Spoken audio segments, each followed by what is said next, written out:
யாத்ராகமத்தின் புஸ்தகம் 34:24 அதன் மையப்பகுதி.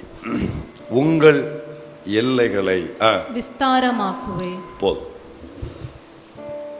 உங்கள் எல்லைகளை விஸ்தாரமாக்குவேன். உடன்படிக்கையின் 2ஆம் வாக்கு தத்தம். உடன்படிக்கையின் 2ஆம் வாக்கு தத்தத்தில் நம்ம இருக்கிறோம். உங்கள் எல்லைகளை விஸ்தாரமாக்குவேன்.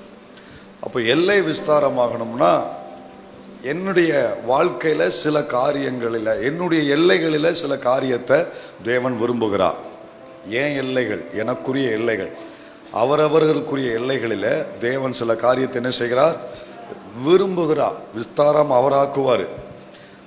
அவர் விஸ்தாரமாக்கணும்னா என்னுடைய எல்லைகளை, அதெல்லாம் நம்ம 3 வாரமாக நம்ம தியானித்துட்டோம்.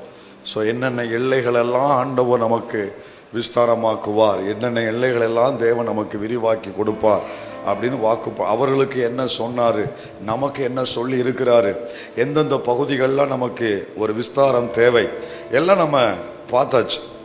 இப்போ எதை நம்ம தியானிச்சுட்டு இருக்கிறோம்னா, அதை தேவன் எனக்கு செய்ய வேண்டும் என்றால் என்னுடைய எல்லைகளை, என்னுடைய ஆவிக்குரிய எல்லையாக இருக்கட்டும், அல்லது என்னுடைய சரீரப்பிரகாரமான எல்லைகளாக இருக்கட்டும், குடும்ப, பிள்ளைகள், எதிர்காலம், பொருளாதாரம், ஊழியம், தரிசனம், நமக்கு ஏதோ ஒரு வகையில் நம்முடைய பகுதிகளில் ஒரு விஸ்தாரம் தேவைப்படுகிறது. அதை அவர் எனக்கு செய்ய வேண்டுமானால் அவர் என் எல்லைகளில் சில காரியங்களை எதிர்பார்க்கிறார். தேவன் என் எல்லைகளை விஸ்தாரமாக்குவதற்கு முதல்ல என் எல்லைகளில் தேவன் சில காரியங்களை எதிர்பார்க்கிறார். அதை என்ன எதிர்பார்க்கிறார் அப்படின்னு நம்ம தியானிக்கிறோம். அதில் முதல் காரியத்தை போன வாரம் வரைக்கும் நம்ம அதை தியானித்து முடித்தாச்சு. முதல்ல என்ன ஆண்டவர் எதிர்பார்க்கிறார்? 19 யாத்ராகமம் 19:12. யாத்ராகமம் 19:12. 19:12. ஜனங்களுக்கு சுற்றிலும் நீ ஒரு எல்லையை குறித்து. அப்போ நாம் செய்ய வேண்டிய முதல் காரியம், நம்ம எல்லையை பின்னால் இருக்கிற எல்லையை குறிக்க வேண்டும். சும்மா இஷ்டத்துக்கெல்லாம் நம்ம வாழ முடியாது. இஷ்டத்துக்கெல்லாம் கண்ட போக்கில், கால் போன போக்கெல்லாம் வாழ முடியாது. நமக்குன்னு சில பவுண்டரிஸ் இருக்கு, நமக்குன்னு சில எல்லைகள் இருக்கு. ஸோ எதுலலாம் எல்லைகளை குறிக்கணும் அப்படின்னு நம்ம பார்த்துட்டோம். ஒவ்வொரு விஷயத்தில் அதில் முதல்ல எதில் எல்லையை குறிக்கணும்? உணவில் ஆரம்பிக்கணும். உணவில் ஆரம்பித்து எதில் முடிஞ்சது? 9 காரியம் சொல்லியிருக்கேன். எதில்? திருமண விஷயம் வரைக்கும் வந்திருக்கு. ஸோ இந்த 9 விதமான காரியங்களில் நம்ம என்ன போடணும்? எதை குறிக்கணும்? எல்லையை குறித்து கொள்ள வேண்டும். சரி, அது முடிந்தது. இன்னைக்கு வேகமாக 2வது ஒரு காரியத்துக்கு போகலாம். இதில் உங்கள் கவனம் ரொம்ப ஷார்ப்பாக இருக்கணும். இந்த விஷயங்களில் வாசிக்கலாம். ஒரு குறிப்பிட்ட வேத பகுதியை வாசிக்கிறத நீங்கள் எல்லாரும் கவனிக்கணும். அதே யாத்ராகமம் 19, அதே யாத்ராகமம் 19 21 24 வரைக்கும் வாசி. 21 யாத்ராகமம் 19 21 24 வரைக்கும். அப்பொழுது கர்த்தர் மோசேயை நோக்கி, ஜனங்கள் பார்க்கிறதற்கு எல்லையை கடந்து கர்த்தரிடத்தில் வராதபடிக்கும் அவர்களில் அநேகர் அழிந்து போகாதபடிக்கும் நீ இறங்கி போய் அவர்களை உறுதியாக எச்சரி. கர்த்தரின் சமூகத்தில் வருகிற ஆசாரியர்களும் கர்த்தர் தங்களுக்குள்ளே சங்காரம் பண்ணாதபடி தங்களை பரிசுத்தப்படுத்திக் கொள்ள வேண்டும் என்றார். அப்பொழுது மோசே கர்த்தரை நோக்கி, மலையை சுற்றிலும் எல்லை குறித்து அதை பரிசுத்தப்படுத்துங்கள் என்று தேவரீர் எங்களை உறுதியாக எச்சரித்திருக்கிறீர். ஆகையால் ஜனங்கள் சீனாய் மலையின் மேல் ஏறி வர மாட்டார்கள் என்றான். கர்த்தர் மோசேயை நோக்கி, நீ இறங்கி போ, பின்பு நீயும் ஆரோனும் கூடி ஏறி வாருங்கள். ஆசாரியர்களும் ஜனங்களும் கர்த்தர் தங்களுக்குள்ளே சங்காரம் பண்ணாதபடிக்கு எல்லையை கடந்து கர்த்தரிடத்தில் வராதற்கு கடவர்கள் என்றார். ரூல்ஸ் அண்ட் ரெகுலேஷன் கவனிங்க. இந்த செய்தியை கேட்கறதுக்கு முன்பு இந்த செய்தியை எப்படி கேட்கணும்னு நான் சொல்கிறேன். இந்த செய்தியை நீங்கள் கேட்கறதுக்கு முன்பு இந்த செய்தியை எப்படி கேட்கணும்னா, ஆவிக்குரிய சிந்தையோடு, கீழ்ப்படியும் மனதோடு, திறந்த இருதயத்தோடு இந்த செய்தியை கேட்கணும். எப்படி கேட்கக்கூடாதுன்னா, மாம்சீகமான எண்ணத்தில், தவறான புரிந்து கொள்ளுதல்ல, கடின இருதயத்தோடு இதை கேட்கக்கூடாது. ரொம்ப நிசப்தமாக இருக்கு. ஒரு ஆவிக்குரிய சிந்தையோடு தான் என்ன செய்யணும், இதை கேட்கணும். ஒரு மாம்சீகமான எண்ணத்தில் என்ன செய்யக்கூடாது, கேட்கக்கூடாது. கீழ்ப்படியணும் அப்படிங்கிற ஒரு இருதயத்தில் தான், கடின இருதயத்தில் கேட்கக்கூடாது. சரி, இப்போ இந்த நிலைகளில் எல்லாரும் ஆயத்தமாக இருக்கீங்களா? எல்லாரும் ஆயத்தமாக இருக்கீங்களா? உள்ள போகலாமா? நம்ம போகலாமா? அப்படியே முடிச்சிருவோமா? நீங்கள் அமைதியாக இருக்க பார்த்தா முடிக்க சொல்கிறோமா? முடிச்சிடலாமா? போகலாமா? சரி, கவனிங்க. ஸோ இந்த செய்தி கொஞ்சம் எனக்கே அது ரொம்ப கடினமாக இருந்தது. உங்களுக்கு எப்படி கடினமாக இருக்க போகுதுன்னு தெரில எனக்கு. ஸோ ஆனாலும் எதிர்கால சபை வளர்ச்சிக்கு இது அவசியப்படுது. எதிர்கால சபை வளர்ச்சிக்கு இது ரொம்பவே அவசியப்படுது. ஸோ அன்னைக்கு இது அவசியமாக இருக்கிறதுனால இன்னைக்கு தெரிந்து கொள்ளப்பட்ட சிலருக்கு தேவன் இதை கொடுக்குறாரு. முதல்ல நீங்களும் கீழ்ப்படிங்க, நானும் கீழ்ப்படுகிறேன். நம்ம கீழ்ப்படிவோம். நம்மளை வச்சு முழு சபையும் தேவன் இந்த காரியங்களை கீழ்ப்படிய வைப்பார். ஏற்றுக்கொள்கிறவங்க மட்டும் அல்லேலூயா. சரி, ஆண்டவர் இங்கே ரெண்டாவது என்ன சொல்கிறாருன்னா, மோசையை பார்த்து ஒரு காரியத்தை மோசைக்கு சொல்கிறாருன்னா, அது மோசைக்கு சொல்லப்பட்டது அல்ல. யாருக்கு சொல்லப்பட்டது? ஜனங்களுக்கு சொல்லப்பட்டது. மோசைக்கும் ஜனங்களுக்கும் அப்படி எடுத்துக்கோம். மோசையின் மூலம் ஜனங்களுக்கு. ஸோ அங்கே இருக்கிற எல்லாருக்கும் சொல்லப்பட்டது. வசனம் அப்படித்தான் வரும். சில இடத்துல கர்த்தர் மோசையை நோக்கின்னு வரும், சில இடத்துல கர்த்தர் மோசையையும் ஆரோனையும் நோக்கின்னு வரும். அப்படி வரும் பொழுது அவங்க 2 பேர் தான் அப்படின்னு எடுக்கக்கூடாது. அங்கே முழு சபைக்கும் தேவன் சொல்லுகிறத அவர்களுக்கு தேவன் சொல்லுகிறார். இங்கே ஆண்டவர் ரெண்டாவது என்ன, அந்த 19ல் 21 மறுபடி வாசி, 21 வாசி, நிறுத்தி வாசி, ஒவ்வொரு வார்த்தையா வாசி, எல்லாரும் கவனிங்க.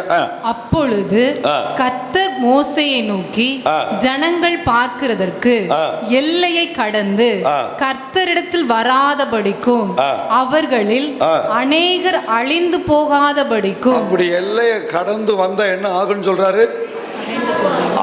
அழிந்து போகாதுன்னா அப்ப எல்லையை கடந்து வந்தா என்ன நடக்குன்னு அர்த்தம்? அழிவு வரும்னு அர்த்தம். சரி, அழிந்து போகாதபடிக்கு நீ இறங்கி போய் அவர்களை உறுதியாக எச்சரி. உறுதியா அவங்களுக்கு ஆலோசனை கொடுன்னு சொல்லல, உறுதியா அவங்ககிட்ட நீ ரிக்வெஸ்ட் பண்ணுன்னு சொல்லல, எச்சரி. உறுதியா என்ன எச்சரிக்கை சொல்றாருன்னா, முதல்ல நீ உனக்கு எல்லையை நான் உனக்கு குறிக்க சொன்னேன், இதை செய்யணும், இதை செய்யக்கூடாது, எல்லையை குறிக்க சொன்னேன், குறிச்சுட்டேன். இப்போ கர்த்தர் ஒரு எல்லையை குறித்திருக்கிறார். அவர்களுக்கு கர்த்தர் சில எல்லையை குறித்திருக்கிறார். குறித்துட்டு சொல்றாரு, இந்த எல்லையை ஒருவரும்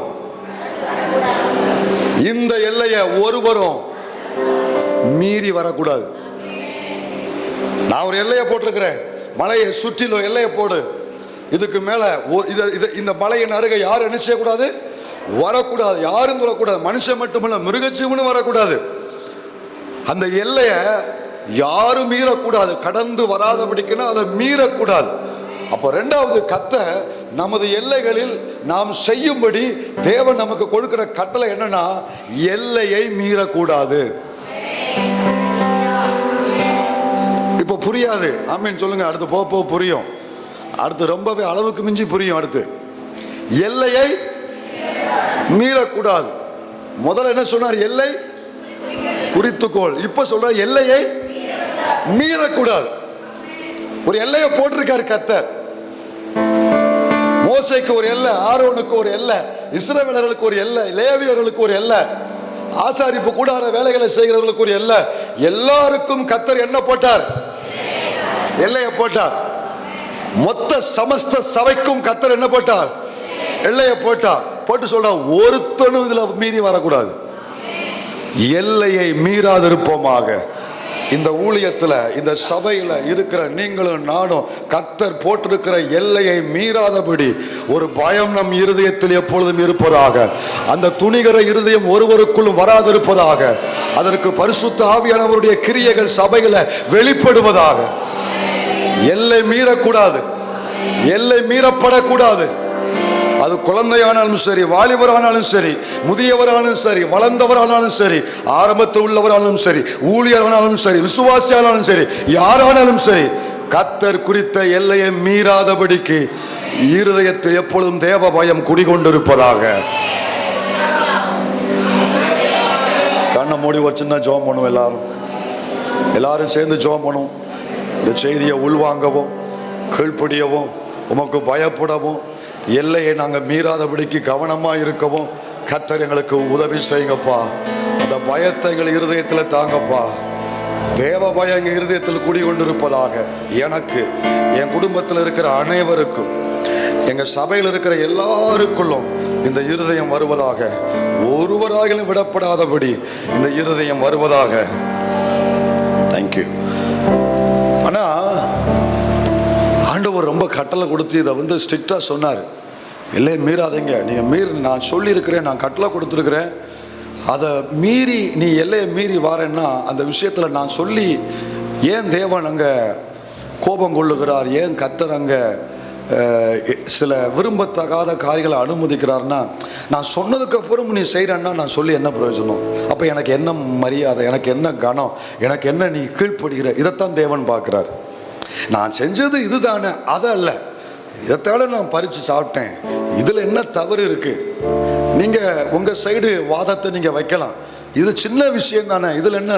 ஆனால் ஆண்டவருடைய சைடில் நான் கர்த்தர் பட்சத்திலிருந்து நான் இப்போ எங்களுக்கு சொல்கிறேன், நான் சொன்னதுக்கு அப்புறம், உனக்கு எழுதி கொடுத்ததுக்கு அப்புறம், உனக்கு வகை வகையாக எல்லாவற்றையும் விளக்கி காண்பித்ததுக்கு அப்புறம் நீ செய்தேன்னா அப்போ எனக்கு என்ன? நீங்கள் கேட்குறீங்களா இல்லையா? உன் பிள்ளைகிட்ட நீங்கள் கேட்குறீங்களா இல்லையான்னு கேட்குறேன். டே, நான் சொன்னேன்டா, மீறி செஞ்சா அப்போ எனக்கு என்னடா மரியாதை? நான் சொன்னதுக்கு அப்புறம் நீ செய்யல, சொல்லாம நீ செஞ்சா பரவாயில்ல, நான் சொன்னதுக்கு அப்புறம் சொன்னா அப்ப நான் சொல்லி என்ன எனக்கு என் வார்த்தைக்கு, என் சொல்லுக்கு, என் நாவிலிருந்து வந்த அந்த வார்த்தைக்கு நீ என்ன மரியாதை கொடுக்க? நம்ம கேட்கிறோமா இல்லையா? இதைத்தான் தேவன் எதிர்பார். நான் சொன்னதுக்கு அப்புறம் செய்யறேன்னா என் வார்த்தைக்கு என்ன கணம், எனக்கு என்ன கணம் கொடுக்குற? இதைத்தான் தேவன் கேட்கிறார். கவனிங்க, துரதிர்ஷ்டவசமா இவ்வளவு கண்டிப்போடு கர்த்தர் சொல்லியும் கூட ஒரு சிலர் வேதத்தில் கர்த்தர் குறித்த எல்லையை மீறினார்கள். அந்த கூட்டத்துக்குள்ள இருக்கிறவர்களே மீறினார்கள். யாருக்கு இந்த பிரமாணத்தை ஆண்டவர் முதல்ல கொடுத்தாரோ அவர்களில் ஒரு கூட்டம் தேவன் குறித்த எல்லை என்ன செஞ்சாங்க? மீறினாங்க. தெரியாம மீறல, தெரியாம ஒரு பதட்டத்தில் அவங்க மீறல, தெரிஞ்சும் துணிகரம் கொண்டு மீறினாங்க. ஸோ அதனால் அந்த பாளையத்தில் பயங்கரமான கர்த்தர் விரும்பத்தகாத, ஜனங்களும் விரும்பத்தகாத சில சம்பவங்கள்லாம் நிகழ்ந்தது. நம்ம கவனிக்க போகிறதில்ல. நம்ம எந்த தேவன் குறித்த எல்லை என்ன, நம்ம எதை மீறக்கூடாது, அதை மட்டும் நம்ம கவனிப்போம். கவனிங்க, இதை ஆண்டவர் இன்னும் ஒரு புரியும் வகையில், ஸோ இன்னும் கொஞ்சம் கிளாரிட்டிக்காக நான் சொல்கிறேன். யோசுவாவின் புஸ்தகத்தில் கர்த்தர் சொல்லியிருக்கிறாரு, இதையே அங்கே மறுபடியும் கர்த்தர் வலியுறுத்திருக்கிறார். 3ஆம் அதிகாரம் 3-4 வரைக்கும் வாசி. யோசுவா 3:3-4 வரைக்கும். ஜனங்களை நோக்கி, நீங்கள் உங்கள் தேவனாகிய கர்த்தருடைய உடன்படிக்கை பெட்டியையும் அதை சுமக்கிற லேவியராகிய ஆசார்களையும் கண்டவுடனே நீங்களும். இந்த பின்னணி உங்களுக்கு தெரியும்ல, கவனிங்க, நல்லா கவனிச்சீங்கன்னா 5 மார்க் நீங்கள் வாங்கிடலாம். நல்லா கவனிச்சா 5 மார்க். நல்லா கவனிங்க, இந்த பின்னணி உங்க எல்லாருக்கும் தெரியும். இப்போ எல்லாரும் யோர்தானுக்கு முன்னால இருக்கிறாங்க. எங்க இருக்கிறாங்க? யோர்தானுக்கு முன்னால இருக்கிறாங்க. இப்போ கானானுக்குள்ள போகணும்னா எதை கடந்து ஆகணும்? யோர்தானை கடந்தாச்சுன்னா அவங்க கானானுக்குள்ள கால் வச்சுட்டாங்கன்னு அர்த்தம். அப்போ எல்லாத்தையும் 99.9% அவங்க எல்லாத்தையும் தாண்டி வந்துட்டாங்க. இன்னும் 1.1 அதை மட்டும்தான் அவங்க தாண்டணும். நீங்களும் கடந்து வந்த பாதையில் நீங்கள் சந்தித்த சவால்கள், போராட்டங்கள், செங்கடல் போன்ற வனாந்தரம் போன்ற எல்லாத்தையும் தாண்டிட்டீங்க. 0.1 தான் இருக்கு, அதையும் தாண்டுவீங்க. வாக்குத்தத்தத்தை சுதந்திரிப்பீங்க. கர்த்தர் கிருபை தருவார். 0.1 சொல்லுங்க, 0.1. மிச்சம் இருக்கிற 2.5 மாசத்துல அதை தாண்ட கர்த்தர் கிருபை தருவாராக. அல்லேலூயா. கவனிங்க, இப்போ யோர்தான் தான் இருக்கு. அப்போ இங்க ஆண்டவர் சில காரியங்களை சொல்றாரு. எப்பா, அன்னைக்கு மோசே கோலை காமிச்ச உடனே கடல் 2ஆ போயிடுச்சு, உங்களை கடந்து வர சொல்லிட்டேன். இப்போ அதே முறைகளை நான் இங்கே கையாளுகிறதில்ல. ஏன்னா தேவன் புதுமையின் தேவன். அவர் புதியவைகளாய் செய்கிறவர். புதியவைகள், அவைகள் காலைதோறும் புதியவைகள், புதுசு புதுசா செய்கிறவர். அரைச்சமாவே அரைக்க மாட்டார், செஞ்சதவே செஞ்சு நம்மளை டல்லடிக்க வைக்க மாட்டார், புதுசு புதுசா செய்வார். அல்லேலூயா. உங்களை மாதிரியும் அல்ல, நேற்று இட்லி இன்னைக்கு இட்லி நாளைக்கு இட்லி. தமிழ்நாட்டு தலைவலி அது. புதுமையின் தேவன். அப்போ ஒவ்வொரு நேரங்களிலும் ஒவ்வொரு முறைகளை தேவன் கையாளுகிறார். கண்ணை திறக்கிறதே பாருங்களேன். ஒருத்தனுக்கு போய் கழுவு கழுவு உன் கண்ணு திறக்கும், ஒருத்தனுக்கு தொட்டு கண்ணை திறந்தா, ஒருத்தனுக்கு சேர பூசி, ஒவ்வொருவருக்கும் ஒவ்வொரு விதத்தில். அல்லேலூயா. அப்ப இங்க ஆண்டவர் என்ன சொல்றாருன்னா, நீ ஆசாரியர்கள், அதாவது உடன்படிக்கை பெட்டியை சுமக்கிற அந்த லேவியர் கூட்டத்தில் உள்ள ஆசாரியர்கள், இவங்க உடன்படிக்கை பெட்டியை சுமந்துட்டு போகணும். இவங்க சுமந்துட்டு போகணும். போய் இவங்க கால் பட்ட உடனே என்ன செய்யணும்? யோர்தான் பிரிந்து போகும் அப்படின்றாரு. யோர்தான் நான் சொல்லிட்டேன், நல்லா கவனிச்சாலே, நல்லா கவனிங்க. சரி, அப்போ இதுக்கு ஒரு விதிமுறைகளை கர்த்தர் சொல்லிட்டு, விஷயம் என்னன்னா, எல்லாம் வாசி முடிச்சியா? இல்ல சரி, மறுபடியும் வாசி. நீங்களும் உங்கள் இடத்தை விட்டு பிரயாணப்பட்டு அதற்கு பின் செல்லுங்கள். உங்களுக்கும் அதற்கும் இடையிலே 2000 முழ தூரமான இடம் இருக்க வேண்டும். எல்லாரும் கர்த்தருடைய பிள்ளைகள் தான். எல்லாரும் எகிப்திலிருந்து தேவனால் மீட்டு கொண்டு வரப்பட்டவர்கள் தான். இதுல பெரியவன் சிறியவன் என்று ஒருவரும் இல்லை. நான் ஒரு அடிக்கு மேல இருக்கேன், நீங்க ஒரு அடி கீழே இருக்கீங்க, அவ்வளவுதான் வித்தியாசம். பெரியவன் சிறியவன்கிறது வித்தியாசமே இல்லை. இதுல என்னை விட நீங்க தான் ரொம்ப சேஃபா இருக்கீங்க. புரியலையா? நான் ஒரு அடிக்கு மேல இருக்கிறேன், கொஞ்சம் கவனிக்கலனா அப்ப என்னை விட யார் சேஃபா இருக்கா? யாரு சேஃபா, யார் பாதுகாப்பா இருக்கீங்க? என்ன புரியுதா புரியலையா உங்களுக்கு? அப்போ பொறுப்புகள், உயர்வுகள், மேன்மைகள் வருகிறவன் தான் ரொம்ப கவனமா இருக்கும். எல்லாம் மூக்கு முகர போயிடும். சரி, கவனிங்க. எல்லாரும் கர்த்தருடைய பிள்ளைகள், எல்லாரும் மீட்கப்பட்டவங்க. ஆனா ஆண்டவர் இதுல ஒரு வேரியேஷனை கொடுக்கிறார். அதான் வேறுபாடு அல்ல, இது உலக பிரகாரமான வேறுபாடு அல்ல, வேறு பிரிக்கப்படுகிற ஒரு அனுபவம். வேறுபாடு வேறு, வேறு பிரிக்கப்படுகிறது வேறு. ரெண்டு வார்த்தையை சொல்லுங்க. வேறுபாடு வேறு, வேறு பிரிக்கப்படுகிறது வேறு. இப்போ மறுபடியும் அதை ரிப்பீட் பண்ணு, மறுபடியும் அந்த வசனத்தை முதல்ல வா. உங்களுக்கும் அதற்கும் இடையிலே 2000 முழ தூரமான இடம் இருக்க வேண்டும். சரி, எதுக்கு 2000 முழம் தூரம்? அதுக்கு முந்தின வசனம் மறுபடியும் வாசி. அதுக்கு முந்தின வசனம், ஜனங்களை நோக்கி நீங்கள் உங்கள் தேவனாகிய கர்த்தருடைய உடன்படிக்கை பெட்டியையும் அதை சுமக்கிற லேவியராகிய ஆசார்களையும் கண்டவுடனே நீங்களும். எங்க ஒரு நிமிஷம் என்ன கவனிங்க. இந்த செய்தி உங்களை உற்சாகப்படுத்தவோ உங்களை ஆசீர்வதிக்கவோ போறதில்லை. ஆனா உங்களை என்னையும் குணமாக்கும், நம்மளை சரிப்படுத்தும். சபைக்கு வேண்டிய காரியங்களை கர்த்தர் இதன் மூலம் செய்ய போறார். அந்த இருதயத்தில் கேட்கணும். போன வாரம் ஆண்டு நல்லா நம்மளை உற்சாகப்படுத்தி தூக்கணும். எப்பயுமே தூக்கணும் என்னத்துக்காகிறது? சில விஷயத்துல நம்மளை குணமாக்க வேண்டியது நிறைய இருக்குல்ல, அந்த இருதயத்தில் கேட்கணும். புரியுதா? சரி, மறுபடியும் வாசி. ஜனங்களை நோக்கி நீங்கள் உங்கள் தேவனாகிய கர்த்தருடைய உடன்படிக்கை பெட்டியையும் அதை சுமக்கிற லேவியராகிய ஆசாரியர்களும் கண்டவுடனே நீங்களும் உங்கள் இடத்தை விட்டு பிரயாணப்பட்டு அதற்கு பின் செல்லுங்கள். அதற்கு பின் செல்லுங்கள், முன் செல்லுங்கள், பின் செல்லுங்கள், முன் செல்லுங்கள், பின் செல்லுங்கள். வார்த்தை ஒவ்வொன்றும் வேதத்துல முக்கியம். தேவன் எவ்வளவு ஆர்டர் வச்சு, நம்முடைய இந்த வேதத்துல இருக்கிற ஒழுங்குகளை போல உலகத்துல எந்த புஸ்தகத்திலும் நான் இதுவரைக்கும் பார்க்கல. அவ்வளவு ஒழுங்குகள் இதுல இருக்கு. உங்களுக்கு உரிய ஒழுங்கு, கணவருக்குரிய ஒழுங்கு, மனைவிகளுக்கு உரிய ஒழுங்கு, பிள்ளைகளுக்குரிய ஒழுங்கு, ஊழியனுக்குரிய ஒழுங்கு, விசுவாசிகளுக்குரிய ஒழுங்கு, தேசத்தை ஆளுகிறவனுக்குரிய ஒழுங்கு, அடிமைக்குரிய ஒழுங்கு, அனைத்தையும் இந்த வேதத்துல இருக்கு. ஆபிரகாம் லிங்கன் சொன்னாரு, உலகத்தில் இருக்கிற அனைத்து பிரச்சனைகளுக்கும் வேதத்தின் 2 அட்டைக்கு நடுவுல பதில் இருக்குனாரு. எவ்வளவு ஒழுங்கு தெரியுமா வேதத்துல? அவ்வளவு கர்த்தர் அவ்வளவு நீட்ட ஆர்டரா தேவன் கொண்டு வந்திருப்பாரு. அவங்க முன் செல்லணும், நீங்க பின் செல்லணும். முந்திக்கிட்டு நான் இளவட்டம், எனக்கு இளவட்ட ரத்தம் ஊறுது, முந்திக்கிட்டு என்ன செய்யக்கூடாது? நம்ம சில சமயம் போகும்பொழுது நம்ம செய்கிற மாதிரி முந்திக்கிட்டுலாம் போகக்கூடாது, அடிச்சு பிறலாம் போகக்கூடாது. அப்படி அவன் முந்திக்கிட்டு போகக்கூடாது. இவன் குணம் அவருக்கு தெரியும், இவன் கணவன் அவனுக்கு தெரிஞ்சதுனால தான் ஆண்டவர் சொல்றாரு. அது சொல்லிட்டு அடுத்த வசனத்துல என்ன சொல்றாரு பாருங்க, மறுபடியும் அடுத்த நாள் வசனம் வாசி. உங்களுக்கும் அதற்கும் இடையிலே 2000 முழ தூரமான இடம் இருக்க வேண்டும். கைகளை உயர்த்தி ஒரு அசைத்து ஒரு ஆமென் சொல்லு. அந்த உடன்படிக்கை பெட்டியை சுமக்கிறவர்களுக்கும் ஜனங்களாகிய உங்களுக்கும் இடையில 2000 முழ தூரம் இருக்கு. ஐயா 2000 முழம் தூரம்னா எத்தனை அடி? அடி சொல்லுங்க.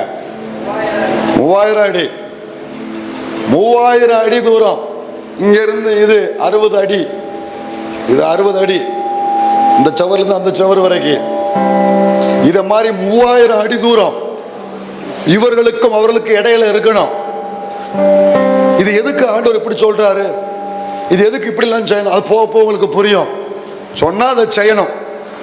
அப்ப ஆண்டவர் என்ன சொல்றாருன்னா, நல்லா கவனிக்கணும். அவர்களுக்கும் இவர்களுக்கும் இடையில் தேவன் என்ன போட்டிருக்கிறாரு? என்ன குறித்திருக்கிறாரு? எல்லையை குறித்திருக்கிறார். எனவே எல்லையை குறித்து வாசித்து முடிச்சிட்டியா? நான் சொல்றேன், வாசித்து முடி. நீங்கள் நடக்க வேண்டிய வழியை அறியும்படிக்கு அதற்கு சமீபமாய் வராதிருப்பீர்களாக. கைய எல்லையை போட்டாரா? அதற்கு சமீபமாய் வராதிருப்பீர்களாக. அதற்கு இதற்கு முன்னே நீங்கள் ஒருபோதும் இந்த வழியாய் நடந்து போகவில்லை என்று சொல்லி கட்டளையிட்டார்கள். நீ முதல் முறை இப்ப இந்த பாதையில போற, பாதை எங்க இருக்குன்னு உனக்கு தெரியாது. உன்னை நடத்தும்படி நான் அபிஷேகம் பண்ணியிருக்கிறேன்ல ஒருத்தன், அவனுக்கு பின்னால போனாதான் நீ போய் சேர வேண்டிய இடத்துக்கு போய் சேர முடியும். நீ வாட்டில் நான் ஸ்கோடா வச்சிருக்கேன், நான் ஆடி வச்சிருக்கேன்னு வேகமா முன்னால போகக்கூடாது. பாதை தெரியாம இடையிலேயே பிரிச்சு உடஞ்சிருக்க இடத்துல போய் நின்றுகிட்டு இருப்ப. உனக்கு போய் சேர வேண்டிய இடத்துக்கு நீ போகணும்னா, சரியான பாதுகாப்பான பிரயாணத்துல நீ இருக்கணும்னா, உனக்குன்னு யாரை நான் அபிஷேகம் பண்ணி முன்னால வச்சிருக்கிறேனோ அவனுக்கு பின்னால நீ இருக்கணும். அவனுக்கு முன்னால அவர் இருப்பார். ஆர்டர் பார்த்தீங்களா? அவனுக்கு முன்னால அவரு, அவருக்கு பின்னால அவன், அவனுக்கு பின்னால ஜனம். எவ்வளவு ஒழுங்கு நேர்த்தியா இருக்கு பார்த்தீங்களா? நீ அப்பதான் போய் சேர முடியும். எதுக்கு இதுன்னு நீ கேட்காத, இது தேவனுடைய ஒழுங்கு. நான் முத நாளே சொல்லிட்டேன், கர்த்தர் வேதம் முழுவதிலும் ஒழுங்குகளை நிறைய வச்சிருக்கிறாருன்ட்டு. எல்லாத்தையும் ஒழுங்குபடி சூரியனுக்கு ஒரு ஒழுங்கு கொடுத்துருக்கிறார். அந்த ஒழுங்கு அது மீறவே மீறாது. எனக்கு ஒரே டயர்டாக இருக்கு ஆண்டவரே, காலையிலேயே உதயமாக டைம், கொஞ்சம் ஒரு 2 நாள் எனக்கு வார லீவு கொடுங்க அப்படின்னு அது கேட்காது. என்ன செய்யாது? ஒவ்வொரு வருஷம் உலகம் உண்டான போது ஒரே கிழக்க உதிச்சு மேற்க மறையிறது எனக்கு போர் அடிச்சு போச்சு, கொஞ்சம் சேஞ்ச் பண்ணிக்கிட்டுமா அப்படின்னு அது கேட்காது. அந்த ஒழுங்கில் அது ஓடுகிறது. எல்லாம் ஒழுங்குபடியே தேவன் செய்கிறார். எதுவுமே அந்த ஒழுங்கை இதுவரைக்கும் மாத்தல, மீறல. இயற்கைகளா இருக்கட்டும், வான சேனைகளா இருக்கட்டும், பூமியின் சேனைகளா இருக்கட்டும், சகலமும் அந்த ஒழுங்கு என்னவோ அதை அப்படியே ஃபாலோ பண்ணுதுங்க. ஆனா அதை ஃபாலோ பண்ணாம மீறுகிற ஒரே ஜீவன் நம்ம இனம்தான். அப்போ ஆண்டவர் அவர்களுக்கு சொல்றாரு, இந்த நான் எல்லை போட்டிருக்கேன், அந்த எல்லையை என்ன செய்யக்கூடாது? சமீபமாய் வராதிருப்பீர்களாக. அப்படி அர்த்தம் எல்லையை மீறாதிருப்பீர்களாக. என்ன சொல்ல வராரு புரியுதா? எனக்கு கவனிங்க.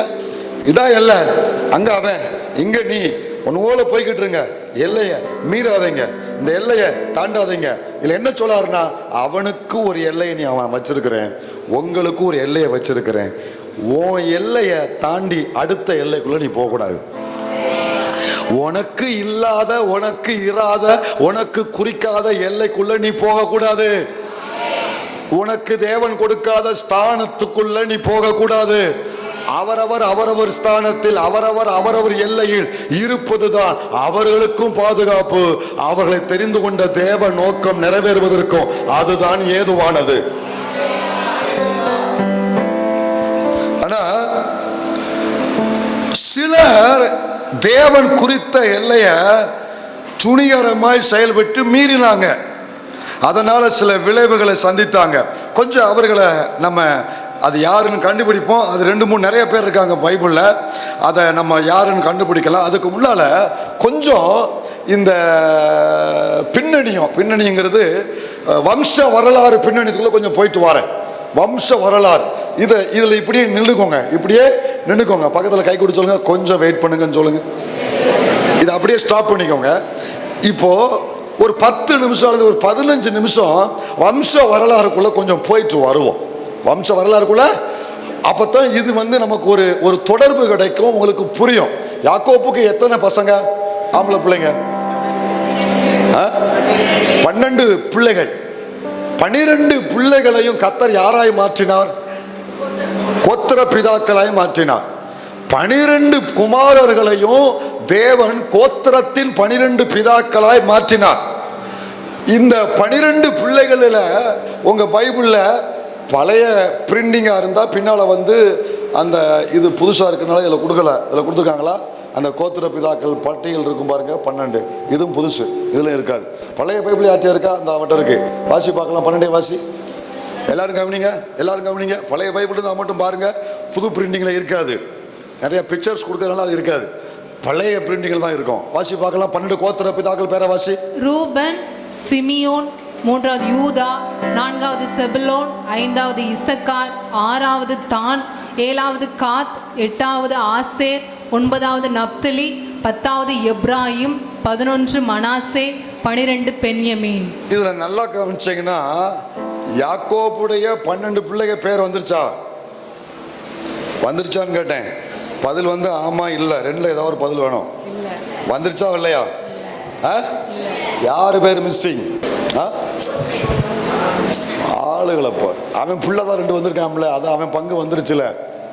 யாக்கோபுடைய 12 பிள்ளைகள்ல ஒருத்தன் மிஸ்ஸிங். கண்டுபிடிக்க சீக்கிரம். யார் சொல்லிட்டான்னு பார்த்து. யூதாவா? யூதா தான் முதல்ல வர தண்ணீரை போல தலைமையினவன் இல்லாம. வேற யாரு? ஏவின்னு சொன்னது யாரு? அந்த சகோதரிக்கா கைதட்டி கர்த்தரை மகிமைப்படுத்துங்க பார்க்கலாம். 12ல ஒருத்த மிஸ்ஸிங். அவன் பேரு லேவி. லேவி இந்த 12ல வரமாட்டான், இந்த பட்டியல்ல வரமாட்டான்.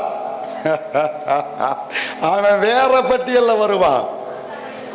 கவனி தேவ பிள்ளையே, உலக பிரகாரமான மேன்மைக்குரிய பட்டியலில் உன் பேர் எடுக்கப்பட்டிருந்தாலும், வரவேண்டிய நீ எதிர்பார்த்த இடத்தில் உனக்குரிய ஸ்தானமும் பெயரும் மறுக்கப்பட்டிருந்தாலும், உன் பேரை கர்த்தர் எங்க சேர்த்து வச்சிருக்கிறாருன்னு சொல்றேன். ஒருத்த மிஸ்ஸிங்கு, அவனை கர்த்தர் எங்க கொண்டு போய் சேர்த்தாருன்னா, என்னாகமோ 3:45 வாசி. என்னாகமோ 3:45 வாசி. நீ இஸ்ரவேல் புத்திரருள்ள முதற் பேரான யாவருக்கும் பதிலாக லேவியரையும் அவர்களுடைய மிருக ஜீவன்களுக்கு பதிலாக லேவியரின் மிருக ஜீவன்களையும் பிரித்தெடு. பிரித்தெடு. அடுத்த வார்த்தை எல்லாரும் சேர்ந்து சொல்லுங்க. லேவியர் என்னுடையவர்களாய் இருப்பார்கள். லேவியர் என்னுடையவர்களாய் இருப்பார்கள். முழு சபையும் சேர்ந்து லேவியர் என்னுடையவர்களாய் இருப்பார்கள். நான் அவனை அந்த பட்டியலிருந்து எடுத்து அவருக்குரிய பட்டியலில் கர்த்தர் சேர்த்துட்டாரு.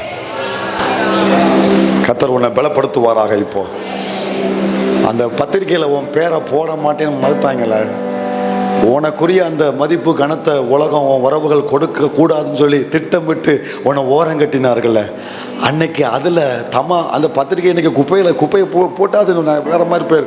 அதில் இல்லாததுனால நீ அவ்வளவு காயப்பட்ட, அவ்வளவு நீ வேதனைப்பட்ட. ஆஃப்டர் ஆல் ஒரு சாதாரண ஒரு சின்ன விஷயத்துக்கு. ஆனால் உன்னை கர்த்தர் எங்க வச்சிருக்கிறாரு தெரியுமா? லேவியரோ எனக்குரியவர்கள், நீ அவருக்குரியவள், அவருக்குரியவன். உன்னை அவரோடு சேர்க்கணுங்கிறதுக்காக அங்கிருந்து கர்த்தர் உன்னை வேறு பிரிச்சார். இந்த 12ல 1 மிஸ்ஸிங்.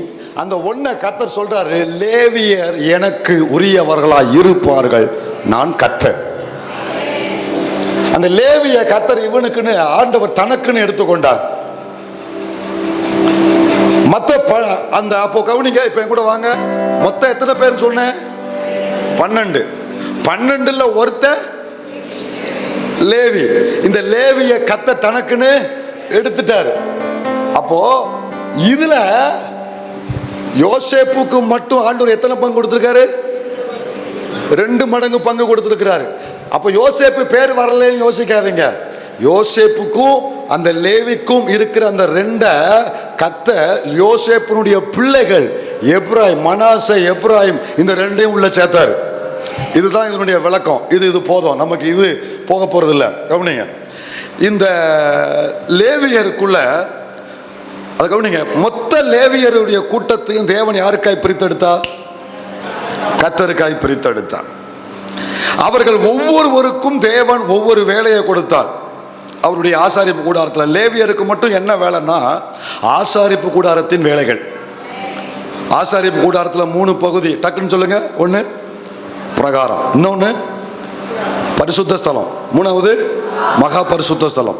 ஸோ இந்த ஒவ்வொரு பகுதிகளிலும் ஒவ்வொரு வேலையை பார்க்கும்படி லேவியர்களுக்கு ஒவ்வொரு குரூப்புகளையும் தேவன் ஏற்படுத்தி அவர்களுக்கு அந்த பொறுப்புகளை தேவன் கொடுத்தார். ஆனா இந்த லேவிய வம்சத்தை சேர்ந்த பொறுப்புகள் லேவியருடைய ஒவ்வொரு குரூப்புகளுக்கு கொடுத்துட்டு ஆசாரிய ஊழியத்தை மட்டும் யார் கையில கொடுத்தாரு? ஆரோன் கையில கொடுத்தாரு. நல்லா கவனிக்கணும், இது புரிஞ்சாதான் விஷயம் புரியும் உங்களுக்கு. அடுத்து நான் சொல்ல போறது, ஒவ்வொரு பொருட்கும் ஒவ்வொரு பொறுப்புகளுங்க. அந்த லேவியர் குடும்பத்திலேயே பல கோத்திரம், அந்த ஒரு கோத்திரத்துக்குள்ளேயே பல வம்சம் இருக்கும்.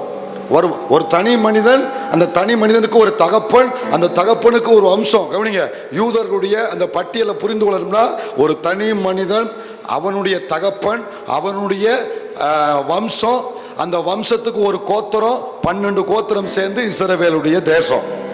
புரிஞ்சதா? இந்த வருஷம் உங்களுக்கு புரிஞ்சதா? இந்த லேவியருடைய கூட்டங்களில் ஒவ்வொருவரையும் ஒவ்வொரு வேலைக்கு தேவன் பொறுப்புகளுக்கு அமர்த்திட்டு அவர்களில் ஒருத்தனை, யார? ஆரோனையும் அவன் குமாரர்களையும் கர்த்தர் எங்க ஏற்படுத்தினார்னா, ஆசாரிப்பு கூடாரத்தில் பிரவேசித்து தூபங்காட்ட, பலி செலுத்த, ஆராதனை செலுத்துகிற வேலையை அவனுக்கு கர்த்தர் கொடுத்தார். அவனுக்கு ஏற்படுத்தினார். எங்க சொல்லியிருக்காரு? யாத்திராகமம் 28:3 இருந்து வாசி. யாத்திராகமம் 28, கொஞ்சம் வசனங்கள்லாம் வாசிக்க வேண்டியிருக்கும், கொஞ்சம் பொறுமையா அதை கவனிக்கணும் நீங்க. யாத்திராகமம் 28:3. ஆரோன் எனக்கு ஆசாரியம் ஊழியம் செய்யத்தக்கதாக அவனை பரிசுத்தப்படுத்தும்படி அவனுக்கு வஸ்திரம். அப்போ ஆசாரிய ஊழியம் யாருக்கு வந்திருக்கு? இது நல்லா ஸ்ட்ராங்கா நீங்க புரிந்து கொள்ளுங்க. அன்றைய ஆசாரிய ஊழியம் யாருக்கு வந்திருக்கு? அதே 28-29, அதே 28-29. ஆரோன் பரிசுத்த ஸ்தலத்திற்குள் பிரவேசிக்கும் போது, அப்ப பரிசுத்த ஸ்தலத்துக்குள் பிரவேசிப்பதற்கு கர்த்தர் யாரை தெரிந்து கொண்டிருக்காரு? ஆரோன். இத மனசுல வச்சுக்கோங்க. சரி, இப்ப கவனிங்க. ஆரோன், அவனுக்கு மொத்தம் 4 பிள்ளைகள். ஆரோனையும் அவன் குமாரர்களையும் ஆசாரிப்பு கூடாரத்துல ஆசாரிய ஊழியத்துக்கு தேவன் ஏற்படுத்திட்டாரு. உங்களுக்கு தெரியும், அதுல 2 பேரு கர்த்தருக்கு விரோதமாய் ஒரு பாவம் செஞ்சாங்க. ஆரோனுடைய 2 குமாரர்கள் அபியோ அந்நிய அக்கினி என்கிற ஒரு பாவத்தை செஞ்சதுனால அங்கேயே கர்த்தர் அவர்களை அடித்தா, அங்கேயே செத்தார்கள். இப்போ ஆள் குறைஞ்சிருச்சு. சொல்லுங்க, ஆள் குறைஞ்சிட்டு இப்போ மீதி 2 பிள்ளைகள் தான் இருக்காங்க. இப்ப கர்த்தர் என்ன சொன்னார்னா, முதல்ல ஆரோனும் அவன் 4 பிள்ளைகள் தான் இருந்தாங்க. ஆனா ஆள் குறைந்த உடனே ஆசாரிப்பு கூடாரத்துல வேலைக்கு ஆள் தேவைப்படுது. ஆள் தேவைப்பட்ட உடனே தேவன் மோசையை கூப்பிட்டாரு. எப்பா, ஆசாரிப்பு கூடாரத்துல நிறைய வேலை இருக்கு, ஒரு வேலை இல்ல, ஏகப்பட்ட வேலை இருக்கு.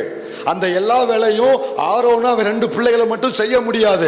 அதனால இப்போ நான் உனக்கு ஒரு ஒழுங்க சொல்றேன், அந்த ஒழுங்க நான் சொல்லுகிற பிரகாரமா நீ ஏற்படுத்து அப்படின்னு கர்த்தர் என்ன சொன்னார்னா, என்னாகம புஸ்தகத்துல 3ஆம் அதிகாரத்துல வா, 3ஆம் அதிகாரத்துக்கு வா.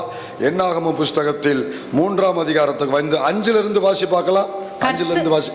கர்த்தர் மோசேயை நோக்கி, நீ லேவி கோத்திரத்தாரை சேர்த்து. இது எப்ப நடக்கு? இந்த சம்பவம் எப்ப நடக்கு? எங்க இது ரொம்ப முக்கியமான பின்னணி. இதை புரிஞ்சாதான் இனி 2 வாரம் நான் பேச போறதே உங்களுக்கு புரியும். இது எப்ப நடக்குன்னு நான் சொன்னேன். முந்தின வசனத்தை வாசிட்டு வா. நாதாபும் அபியூவும் சீனாய் வனாந்தரத்தில் அந்நிய அக்கினியை கர்த்தருடைய சந்நிதியில் கொண்டு வந்த போது கர்த்தருடைய சந்நிதியில் மரித்து போனார்கள். அவர்களுக்கு பிள்ளைகள் இல்லை. அவனுக்கு பிள்ளை இல்ல. அதுக்கப்புறம் அந்த ஆரோனுக்கு மீதி 2 பிள்ளைகள் இருக்காங்க. யார் அது? எலெயாசாரும் இத்தாமாருமே தங்கள் தகப்பனாகிய ஆரோனுக்கு முன்பாக ஆசாரிய ஊழியம் செய்தார்கள். இப்ப நிமிர்ந்து பாருங்க, ஒரு நிமிஷம் நிமிர்ந்து பாருங்க. ஆசாரிப்பு கூடாரத்தில் ஆசாரிய ஊழியம் செய்யும்படி தேவன் யாரை ஏற்படுத்தினார்? ஆரோன். அவனுக்கு உதவியா இருப்பது யாரா இருந்தாங்க? முதல்ல அவனுடைய பிள்ளைகள். அதுல 2 பேர் என்ன ஆயிடுச்சு? மரித்து. மீதி எத்தனை பேர் இருக்கிறாங்க? மீதி 2 பேர். இப்போ அந்த ஊழியம் அதிகமா இருப்பதனால இவர்களால மட்டும் எல்லாவற்றையும் செய்ய முடியாதுன்னு உடனே தேவனே ஒரு ஒழுங்கை ஏற்படுத்துறாரு. இதை தொடர்ந்து வாசி. கர்த்தர் மோசேயை நோக்கி, நீ லேவி கோத்திரத்தாரை சேர்த்து, மறுபடி நீ லேவி கோத்திரத்தாரை சேர்த்து, மறுபடி நீ லேவி கோத்திரத்தாரை சேர்த்து. இவர்கள் மட்டும் அதை செய்ய முடியாததுனால இப்போ அடிஷ்னலா சிலதை நான் ஆட் பண்றேன். எதை ஆட் பண்றேன்னா, இந்த ஆரோன் இருக்கிற இதே லேவி கோத்திரம், லேவியை ஏன் நான் பட்டியலில் சேர்க்கலனா, அவன் எனக்கு உரியவன்.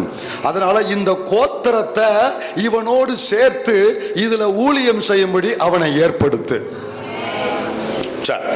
பொதுவா கர்த்தர் சொல்லல, பொதுவா சொல்லல, அதையும் பேரிட்டே ஆண்டவர் சொல்லுவார்.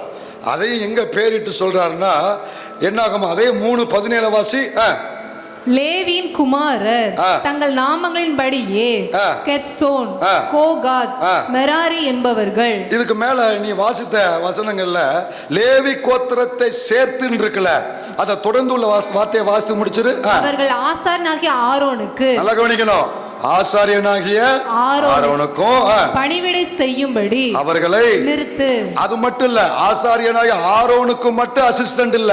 அடுத்த வசனத்தை வாசி.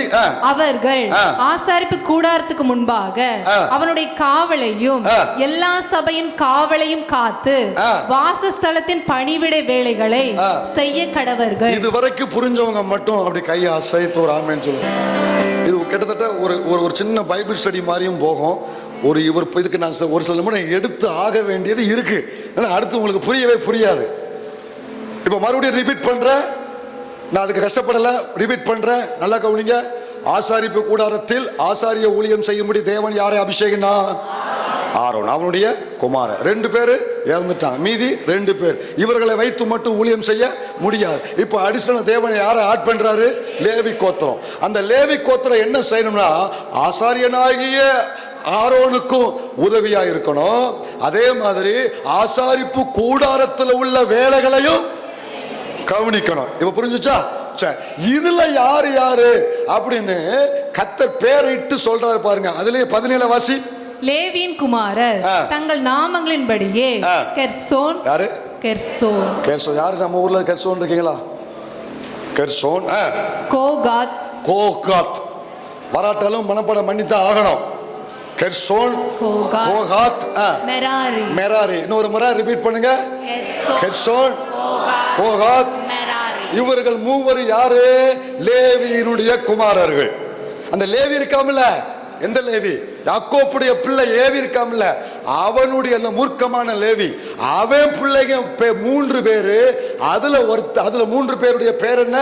Gershon, Kohath, Merari. இந்த 3 பேருக்கு கீழே இவனுடைய பிள்ளைங்க, இவனுடைய பேர பிள்ளைங்க வம்சம் இருக்கும்ல. இந்த கூட்டத்தை ஆசாரிப்பு கூடாரத்துல ஆரோனுக்கும் ஆசாரிப்பு கூடார வேலைக்கும் கர்த்தர் நியமிக்க சொல்றார். யார் யார? Gershon, Kohath, Merari. இந்த 3 பேரையும் நியமி அப்படின்றார். நியமிச்சாரு. நல்லா கவனிங்க, 3ஐயும் அழகா ஆண்டவர் பிரிப்பாரு. கவனிங்க. 3ஐயும் இந்த பக்கம் கெர்சோனை வை, இந்த பக்கம் கோகாத்தை வை, இந்த பக்கம் மெராரிய வை. சொல்லிட்டு இவனுக்கு என்னென்ன வேலை, இவனுக்கு என்னென்ன வேலை, இவனுக்கு என்னென்ன வேலை, அக்யூரேட்டா கர்த்தர் எல்லாத்தையும் சொல்லுவார். இவன் இதை செய்யணும், இவன் இதை செய்யணும், இவன் இதை செய்யணும். அவ்வளவு அருமையா கர்த்தர் சொல்லியிருப்பாரு. அதை எங்க மட்டும் 1-2 வசனத்துக்கு மட்டும் நான் வாசித்து கொடுக்குறேன். கவனிங்க, அதே அதிகாரத்தில் எல்லாமே கர்த்தர் சொல்லி இருக்கிறாரு. நான் சொல்ல வா பார்க்கலாம். முதல்ல யாருங்க? 3 பேர்ல முதல்ல யாரு? கெர்சோனுக்கு என்ன வேலை தெரியுமா? என்ன ஆகுமா? 3. அதே 3ல 25ல இருந்து வாசி. 25ல இருந்து 3:25ல இருந்து. ஆசாரிப்பு கூடாரத்திலே கெர்சோன் புத்திரன் காவலாவது, அதாவது அவனுக்குரிய வேலையாவது, வாசஸ்தலமும் கூடாரமும் அதன் மூடியும் ஆசாரிப்பு கூடல் மறைவும் வாசஸ்தலத்தில் உள்ளும் பலிபீட தண்டையிலும் சுற்றிலும் இருக்கிற பிரகாரத்தின் தொங்குதிரைகளும் பிரகாரவாசல் மூடுதிரையும் அவைகளின் வேலைகள் எல்லாம் உரிய அவைகளின் கயிறுகளுமே. சரி கவனிங்க, இதெல்லாம் அவனுக்குரிய வேலை. இந்த வேலையெல்லாம் யார் பார்க்கணும்? கெர்சோனுடைய குமாரர்கள். இது நம்ம ஆரோனுக்கு அசிஸ்டண்டா இருந்து இந்த வேலையெல்லாம் அவங்க பார்க்கணும். சரி, அடுத்து ரெண்டாவது யாரு? கோகாத்து. அதுக்கு கீழே 3:31 இருந்து வாசி. 3:31. அவர்களுடைய காவலாவது. கோகாத்துடைய காவல் என்ன காவல்? பெட்டியும் மேஜையும் குத்துவிளக்கும் பீடங்களும் ஆராதனைக்கேற்ற பரிசுத்த ஸ்தலத்தின் பணிமுட்டுகளும். எல்லாரும் என்ன பாருங்க, உங்களில் எத்தனை பேருக்கு ஆசாரிப்பு கூடாரத்தை பற்றி இப்போ வரைக்கும் உண்மையாவே எனக்கு ஒரு தெளிவு இல்லப்பா, ஆசாரிப்பு கூடார பிக்சர் என் மனசுல இல்லைங்கிறவங்க கை வைத்துங்க. நான் அப்படியே புரியுற மாதிரி சொல்லிடுறேன். சரி, கவனிங்க. ஆசாரிப்பு கூடாரத்தை இப்போ நான் உங்களுக்கு சொன்னா தான் உங்களுக்கு இது இப்போ சொல்றதெல்லாம் புரியும். ஆசாரிப்பு கூடாரம்னா இப்போ பின்னால திரும்பி பாருங்க, சேர்ல உட்காந்துக்கிறவங்க பாருங்க, சேர்ல உட்காந்துக்கிறவங்க பாருங்க. அப்படியே திரும்பிக்கோங்க. அவங்கள வந்து பிரகாரமா வச்சுக்கோங்க. இப்போ இங்க இருக்கிற இடத்துல நான் காட்ட வேண்டியது அதுதான். சரியா? அவர்களை பிரகாரமா வச்சுக்கோங்க. ஆசாரிப்பு கூடாரத்தில் சுத்தியும் திரைச்சிலை, காம்பவுண்டு வாலுக்கு பதில் சுத்தி என்ன இருக்கும்? திரைச்சில் இருக்கும். காம்பவுண்டு வால், அதான் அன்னைக்கே காம்பவுண்டு வால் ஆர்டர் போட்டார். அன்னைக்கே காம்பவுண்டு வாலை போட்டார். எல்லாமே பைபிளில் போட்டிருக்காரு. சுத்தி காம்பவுண்டு வால் இருக்கும், திரைச்சிலை தொங்கும். இப்போ உள்ள வந்தா ஒரு முன்னால கிழக்கு திசையை பார்த்து கேட் இருக்கும். அதுக்கும் அர்த்தம் உண்டு. ஆசாரிப்பு கூடாரத்துக்கு திசை முதற்கொண்டு அதனுடைய அந்த வாசல் கிழக்க பார்த்து இருக்கணும். அதுக்கு நேர பலிபீடம். அதுக்கு இப்படி ஆண்டவர் அழகா சொல்லியிருப்பா. ஒவ்வொன்றுக்கும் கிழக்க எதை குறிக்கி, மேற்க எதை குறிக்கி, வடக்க எதை குறிக்கி, தெற்க எதை குறிக்கி, எல்லாத்துக்கும் பைபிளில் ட்ரூத் இருக்கு. பிசாசு எப்பொழுதுமே அவனுக்கு காப்பி அடிக்க தான் தெரியும். இது அந்த மூலை, இது இந்த மூலை, இது இந்த திசைன்னு சொல்றானா?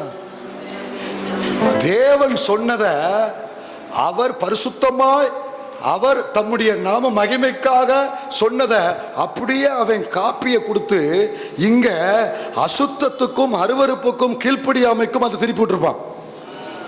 அப்படியே காப்பி அடிச்சிருப்பான். டூப்ளிகேட்ல 1 நம்பர் அவன். சரி, கவனிங்க.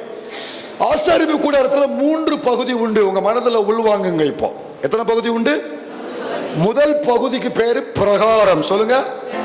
இரண்டாவது பகுதிக்கு பேரு பரிசுத்த ஸ்தலம். மூன்றாவது பகுதிக்கு பேரு மகா பரிசுத்த ஸ்தலம். இப்ப வரிசையா சொல்லுங்க பார்க்கலாம். பிரகாரம். இது எப்படி இருக்கணும்னா, சேர்ல உட்கார்ந்து இருக்கிறதுக்கு பேரு அவங்க தான் பிரகாரம். நீங்க கீழே உட்கார்ந்து இருக்கீங்களே, இதுதான் பரிசுத்த ஸ்தலம். இப்போ நீங்க இந்த இடத்தை வச்சுக்கோங்களேன், இதுதான் மகா பரிசுத்த ஸ்தலம். இப்போ இந்த பிக்சர் மனசுல வந்துட்டா? சரி, அந்த பிரகாரத்துல என்ன இருக்கும் சொல்றேன். அந்த பிரகாரத்துல 2 பொருள், முக்கியமான பொருள் இருக்கும். ஒன்னு பலிபீடம், ரெண்டாவது தண்ணீர் தொட்டி. சொல்லுங்க. சரி, இப்போ அடுத்தது என்ன இடம்? பரிசுத்த ஸ்தலத்துல என்ன பொருள் இருக்கும்னா, அங்கேயும் 2 பொருள் இருக்கும். ஒன்னு குத்து விளக்கு, இன்னொரு சமூகத்து அப்போ மேஜை.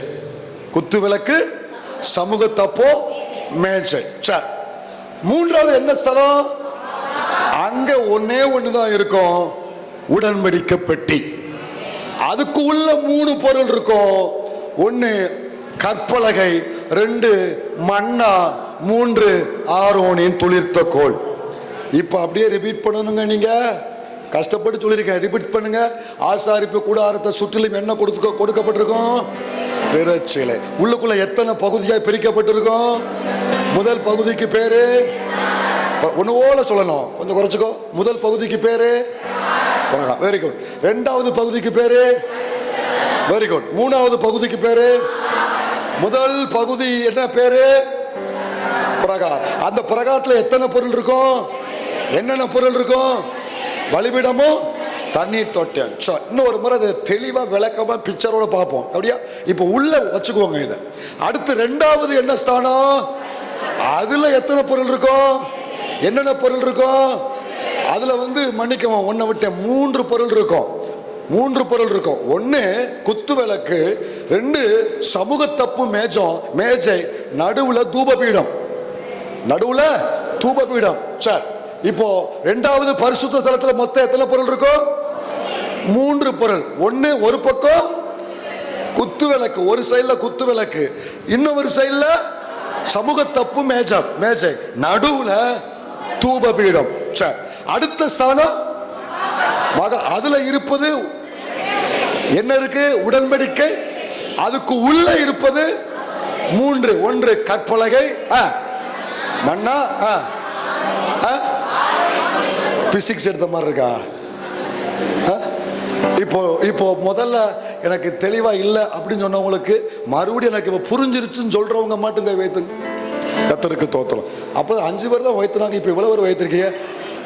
அப்போ உங்களை விட அவர்கள் மேன்மையானவர்கள் முதல்ல ஒத்துக்கொண்டாங்க பார்த்தீங்களா? சரி, நல்லா கவனிங்க. இப்போ இதுல ஒவ்வொருத்தனுக்கும் ஒவ்வொரு வேலை. இதை ஏன் நான் சொன்னேன்னா, ஒவ்வொருத்தருக்கும் ஒவ்வொரு வேலையை கொடுப்பாரு. இப்ப மறுபடியும் வாங்க, லேவியினுடைய புத்திரர்கள் பேரை சொல்லுங்க. ஐயோ பாஸ்டர், மனப்பாடம் பண்ணியே சோழியை முடிச்சிருவாங்க போல பாஸ்டர். உங்களுக்கு இவ்வளவு கஷ்டமாகணும், ஏன் நிலைமை யோசித்து பாருங்க. நான் இன்னைக்கு வரவே மாட்டேன்னு பாஸ்டர் மாட்டேன், என்னால் முடியலை, நீ ஜபம் நடத்தி முடிச்சிரு. துப்புறம் சீரியஸாக எனக்கு முடியல. நேற்று முடிவு பண்ணிட்டேன், இன்னைக்கு சொல்லிக்கிட்டே இருந்தேன், எனக்கு முடியல, துப்புறம் முடியலை, எனக்கு நிற்கவே முடியாது, தயவுசெய்து நீங்கள் ஜபத்தை நடத்தி, ஜபமும் இன்றைக்கி அவசியமாக ரொம்ப அதிகம் தேவைப்படுது, ஜபத்தை முடிச்சிருங்க அப்படின்னு சொன்னேன். உங்கள் பாஸ்டமாக உங்கள் சார்பில் பரிந்து பேசி நீங்களே இப்படி சொன்னால் எப்படி? வர்றவங்க தேவையோடு வருவாங்க, எவ்வளோ பேர் பலப்பட்டு போகிறாங்க, உங்களை விட பலவீனத்தோடு வருவாங்க, ஆனால் பலப்பட்டு போவாங்க. நீங்களே சொன்னால் எப்படி அப்படின்னு அவர்கள் உங்களுக்காய் பரிந்து பேசி, நான் சொன்னேன் எனக்கு பலன் இல்லையாம்மா, அதான் காலைல பிரசங்கம் பண்ணீங்களா, புது பலன் வந்துச்சுல அப்படின்னா. அப்போ நான் சொன்னேன், புது பலன் காலையில் தான் வந்துச்சு, அது காலையில் செலவாயிட்டு அப்படின்னு. சாயங்காலமும் வரோம், சாயங்காலமும் வரோம். அதனால அவர்கள் பரிந்து பேசினால, கர்த்தர் பலப்படுத்தினால அவர் கிருபையில் வந்திருக்கேன். அவ்வளவு கவனிங்க, சாதாரண விஷயம் இல்லை. அதனால நீங்க இதை தியாகம் பண்ணி கவனிச்சு கொஞ்சம் உள்ள சில விஷயத்த மனப்பாடம் பண்ணித்தான் ஆகணும், மனப்பாடம் பண்ணித்தான் ஆகணும். சரியா? இப்ப ஆசாரப்பட முடிஞ்சிருச்சு. இப்போ 3 பேரை மட்டும் சொல்லுங்க. 1 கெர்சோன், கோகாத், மெராரி. இவர்கள் 3 பேருக்கும் ஒவ்வொரு ஏரியாக்களில் பொறுப்பை கொடுத்தாரு, ஒவ்வொரு ஏரியாக்கள்ல பொறுப்பை கொடுத்தார். இப்போ கெர்சோனுக்கு வாசித்துட்டோம், அவனுக்கு அங்க இங்க இருக்கிற திரைச்சீலைகள் எல்லாம் அவன் என்ன சொன்ன கட்டி சுமந்து கொண்டு போகணும். அடுத்து கோகாத்துக்கு வாசித்து முடிக்கல, அதைத்தான் வாசிக்கிறேன். இப்போ கோகாத்துக்கு என்ன வாசி பார்க்கலாம். அவர்கள் கோகாத்துடைய டியூட்டி என்னன்னா பெட்டியும், நல்லா கவனிங்க, என்னங்க பெட்டியும் நல்ல, இது ரொம்ப முக்கியம். இந்த கோகாத்தை மட்டும் விட்டுறாதீங்க, மற்ற 2 வேலை விட்டாலும் பரவாயில்ல, இந்த வேலை மட்டும் விட்டுறாதீங்க. கையை தாமேன்னு சொல்லுங்க பார்க்கலாம். மற்ற 2 பேர்களையும் விட்டாலும் பரவாயில்ல, இவனை மட்டும் விட்டுறாதீங்க. இவன் தான் நம்மளுடைய டார்கெட்டு, இவன் தான் நம்ம டார்கெட்டு. என்ன செய்தி புரியுதா இல்லையா? அப்ப இவனுக்கு என்ன வேலையை கொடுக்கிறார் பாருங்க. பெட்டியும், என்னது பெட்டி, மேஜையும், என்னது மேஜை, அடுத்து குத்து விளக்கும், பீடங்களும், ஆராதனைக்கு. இப்ப நிமிர்ந்து பாருங்க, முதல்ல என்ன சொல்றாரு? பெட்டி. கேள்விக்கு பதில் சொல்ல, முதல்ல சொல்றாரு பெட்டி எங்க இருக்கும்? மகா பரிசுத்த ஸ்தலம். அதை யாருக்கு பொறுப்பா கொடுக்காரு? அதான் சொன்னேன், நம்ம டார்கெட் யாரு? கோகாத். அவனை விட்டுறாதீங்க, அவன் தான் நம்ம டார்கெட். அந்த கோகாத்துக்கு என்ன பொறுப்பு கொடுக்காரு? பெட்டி. அடுத்து வாராரு பாருங்க, மேஜ, குத்து விளக்கு, பீடம், தூப பீடம். இந்த 3 எங்க இருக்கு? அதை யாருக்கு தான் கொடுக்காரு? கோகாத்துக்கு. அடுத்து சொல்லு. ஆராதனைக்கேற்ற பரிசுத்த தலத்தின் பனிமுட்டுகள், அதுக்குள்ள சில பொருட்கள்லாம் இருக்கும், கொரடு, தரண்டி, அது நிறைய ஆராதனைக்கு அந்த தூபம் காட்டுறது, பலிய அந்த ரத்தத்தை தெளிக்கிற அந்த கிண்ணம், இதெல்லாம் பரிசுத்த பனிமுட்டு. தொங்கு திரையும், உள்ள இருக்கிற தொங்கு திரை, அதனுடைய எல்லா வேலைகளுக்கும், அதை சார்ந்த எல்லா வேலைகளும் ஏற்றவைகளும் யாருக்கு? கோகாத்துக்கு. கோகாத்துக்கு இவ்வளவு வேலை கொடுக்கற. இன்னும் பாக்கி யாரு? மெராரி. எல்லையில் ஆரம்பிச்சு எங்க போது பாருங்க, இந்த எல்லை கோவில்பட்டி எல்லையில இருந்து கனடாவுக்கு போன மாதிரி இருக்கா? எப்படிங்க? மெராரிக்கு என்ன வேலை தெரியுமா? 36 வாசி. அவர்களுடைய காவல் விசாரிப்பாவது, வாசஸ்தலத்தின் பலகைகளும், தாழ்பாள்களும், தூண்களும், பாதங்களும், அதனுடைய எல்லா பணி. மெராரிக்கு என்ன டியூட்டினா, அதுல இருக்கிற வாசல், பலகை, அங்க இருக்கிற துண்டு பலகை, பாதம், அதுல கீழு, அப்புறம் பூட்டு, தூணு, இதை எல்லாத்தையும் யார்தான் பராமரிக்கணும்? மெராரி. சரி, இவ்வளவு பேருக்கும் 3 பேருக்கும் கிட்டத்தட்ட சுமக்கிற வேலை. என்ன வேலை? இந்த 3 கெர்சோனுக்கும், கோகாத்துக்கும், மெராரிக்கும் என்ன வேலை? சுமக்கிற வேலை. ஆனா ஆரோனுக்கு என்ன வேலை? மைக்க பிடிச்சு பிரசங்கம் பண்ற வேலை. அப்படி நினைக்காதீங்க. இவன் இதைத்தான் சுமப்பான். ஆரோனு 12 கோத்திரத்தையும் சுமக்கிறவன். ஆரோனு 12 கோத்திரத்தையும் சுமக்கிறேன். சரி, எல்லா பேரும் சொந்தக்காரன் தான். அதனால் அப்புறம் சொல்கிறேன், முறைகள்லாம் அப்புறம் சொல்கிறேன். இப்போ ஆண்டவர் பாட்டாக பிரித்து கொடுத்துட்டார். ஆரோனுக்கும் குமாரருக்கும் நீங்கள் ஆராதனைக்குரிய வேலைகள், ஆசாரிய ஊழியம், தேவனுக்கும் ஜனத்துக்கும் நடுவில் நிற்கக்கூடிய ஊழியம். ஆனால் உங்களுக்கு சப்போர்ட்டாக மற்ற வேலைகளை செய்கிறதுக்கு யார் இருக்கா? கெர்சோன் பிள்ளைங்க இருக்காங்க, கோகாத்து பிள்ளைங்க இருக்காங்க, மெராரி பிள்ளைங்க இருக்காங்க. போதுமாடா அப்படின்னா போதும் ஆண்டவரே. உனக்கு நல்லா செஞ்சிருவியா? செஞ்சிருவேன் ஆண்டவரே. நல்லா ஆத்துமாக்களை சேகரிச்சிரு ஆண்டவரே. ஒழுங்கா செய்யணும்ல? சரிங்க ஆண்டவரே. அப்படின்னு நீட்டாக வேலை போய்கிட்டு இருக்கேன். கவனிங்க. இப்போ இதற்கு இடையில எல்லாருக்கும் வேலைகள் கொடுக்கப்பட்டுச்சு. இப்போ இவங்க என்ன பாஸ்டர் என்ன பெட்டினீங்க, அப்புறம் திரைச்சல் என்னதான் அவங்களுக்கு வேலை? பெட்டி என்னதான் செய்வாங்க? திரைச்சல் அவ்வளோதானே உங்க கேள்வி. அடுத்த கேள்வி இப்போ இஸ்ரவேலர்கள் பிரயாணப்பட்டு போகும் பொழுது ஒரு குறிப்பிட்ட இடத்துல அவங்க பாளையம் இறங்க வேண்டியிருக்கும். அந்த இடத்துல 1 நாள் இருக்கலாம், 10 நாள் இருக்கலாம், 1 மாசம் இருக்கலாம், சில வருஷங்கள் இருக்கலாம். அடுத்து எப்போ அங்கிருந்து கிளம்புவாங்கன்னா, மேகம் எப்போ புறப்படுகிறதோ, மேக ஸ்தம்பமே அக்னி ஸ்தம்பமே தேற்றும் தெய்வமே. இந்த மேகம் எப்போ புறப்படுதோ, மேல இருந்து ஒரு ஹார்ன் அடிப்பார், ஒரு அலாரம் கொடுப்பார், எல்லாத்தையும் கெட்டி இவங்க கிளம்பணும். அடுத்து எங்க மேகம் நிக்குதோ அங்க அவங்க பாளையம் இறங்கணும். மேகம் எப்ப புறப்படுதோ அப்ப அவர்கள் புறப்படணும். எங்க நிக்கோ அங்க நிக்கணும். பால்சேக்கையா சொல்லுவாங்க அடிக்கடி, ஐயா எப்ப எங்கேயா இருக்கீங்க? அப்படின்னு. இங்கதான் இருக்கேன், பல மாசமா. இப்ப இங்கதான், ஒரு இடத்துல இருக்க மாட்டாங்க அவங்க, உலகமெல்லாம் சுத்தி வருவாங்க. போன் போடும்போது முதல் கேள்வி, ஏன் எங்க இருக்கீங்கன்னு தான் கேட்பேன். திருச்சியில தான் இருக்கேன். என்ன 3 மாசமா திருச்சியில இருக்கேன், வெளியில எங்கேயும் போலையாம? என்னையா சொல்றேன், மேகம் இங்கதான் நிக்கி அப்படிம்பாரு. மேகம் புறப்பட்டா தான் நாம் புறப்பட முடியும், மேகம் இங்கதான் நிக்கும்பா. அதே மாதிரி நம்முடைய பயணம் எதோடு இணைஞ்சிருக்கணும்? மேகத்தோடு இணைந்திருந்தா பாதுகாப்பு. அல்லேலூயா. அந்த மேகத்துக்கு கீழே இருந்தா தான் எனக்கு மன்னா கிடைக்கும், எனக்கு தண்ணீர் கிடைக்கும், எனக்கு பாதுகாப்பு கிடைக்கும், நான் பயம் இல்லாம வாழலாம். சரி, இப்படி இவங்க பிரயாணப்படும் பொழுது அவன் புள்ள குட்டிய, அவன் அந்த தட்டுமுட்டு ஜாமான்ல, பெட்டி புயலோட கட்டில் மெத்தைய அவன் தூக்கிட்டு போயிருவான்.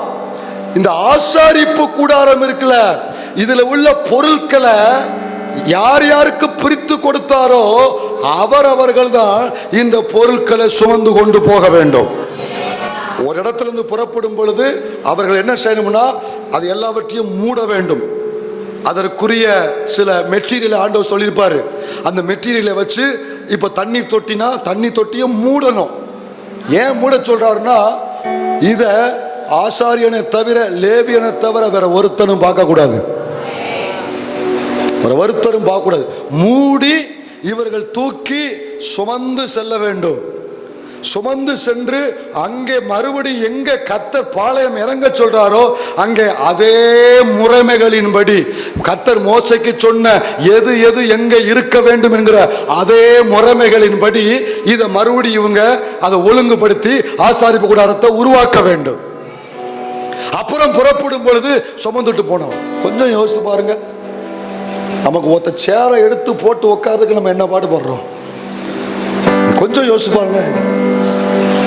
அது இஷ்டத்துக்குலாம் நீ தூக்கு சொல்லக்கூடாது. செத்தா சாதாரண பனிஷ்மெண்ட் இல்ல, உயிர் போயிரும். அந்த முறைமைகளின்படி தான் அனைத்தும் செய்யப்பட வேண்டும். இவர்களை தேவன் இந்த வேலைக்காக கர்த்தர் நியமித்திருந்தார். இப்படி இவங்க செயல்பட்டு கொண்டிருக்கும் பொழுது, இப்ப இவர்களுடைய பணிகளில் 3 பேர், யார் யாரு? Gershon, Kohath, Merari. இவர்கள் 3 பேருடைய வேலைகளில் இருக்கிறதுலையே ஆரோனை விட்டுருங்க, அவன் ஆசாரியன். அவனுக்கு கீழே இருக்கிறது 3 பேர்ல இருக்கிறதுலையே நல்ல ஹைஃபை, நம்ம லாங்குவேஜ்ல ஹைஃபையா நல்ல உன்னதமான மேன்மையான ஒரு பணியை செய்வது யார் தெரியுமா? யார் தம்பி? கோகாத். அது ஆண்டவரே சொல்றாரு, ஆண்டவர் எங்கே சொல்கிறாருன்னா, அதே என்னாகம மறு அதிகாரம் 4ஆம் அதிகாரத்தில் நீங்கள் வாசித்தீங்கன்னா, என்னாகம 4ஆம் அதிகாரத்தில் 3ஆம் வசனத்திலிருந்து வாசி. ஆசாரிப்பு கூடாரத்திலே 4ஆம் வசனத்துக்கு வந்துரு. ஆசாரிப்பு கூடாரத்திலே கோகாத் புத்திரரின். யாரு? கோகாத். சொல்லுங்க, யார் வரா? கோகாத்து புத்திரரின் பணிவிடை மகா பரிசுத்தமானவைகளுக்குரியது. கரங்களை தட்டி கர்த்தரை மகிமைப்படுத்துவோமாக. அவன் ஒருத்தனை மறுபடியும் கர்த்தர் கொண்டு வராரு. எல்லாருக்கும் பிரித்து கொடுத்துட்டாலும் அவன் ஒருத்தனை கர்த்தர் ஹைலைட் பண்ணி காமிக்கிறாரு. இந்த கோகாத்து புத்திரருக்கு நான் கொடுத்திருக்கிற வேலை சாதாரண வேலை இல்லை, மகா பரிசுத்தமானவைகளுக்குரியது. மகா பரிசுத்தமானவைகளுக்கு உரியது. எங்க சொல்லட்டுமா, உலகத்திலேயே நம்ம செய்கிற எல்லா வேலைகளை பார்க்கலாம், அவருக்கு செய்கிற வேலை தாங்க உன்னதமான வேலை. மாதம் நீங்க 10 லட்சம் ரூபாய் சம்பளம் வாங்கக்கூடிய ஒரு பதவியில் இருந்தாலும் உன்னதமான மகிமையான ஒரு வேலை உண்டுன்றா, அது உன்னதமான தேவனுக்கு செய்கிற வேலை.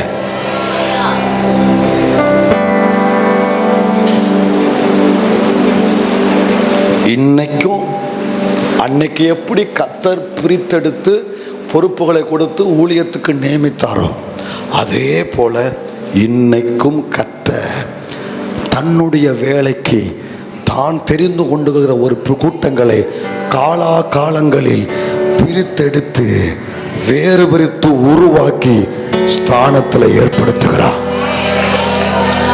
அவருடைய வேலையை செய்வதற்கு அவர் எப்பொழுதுமே அக்கறை உள்ள தேவன்.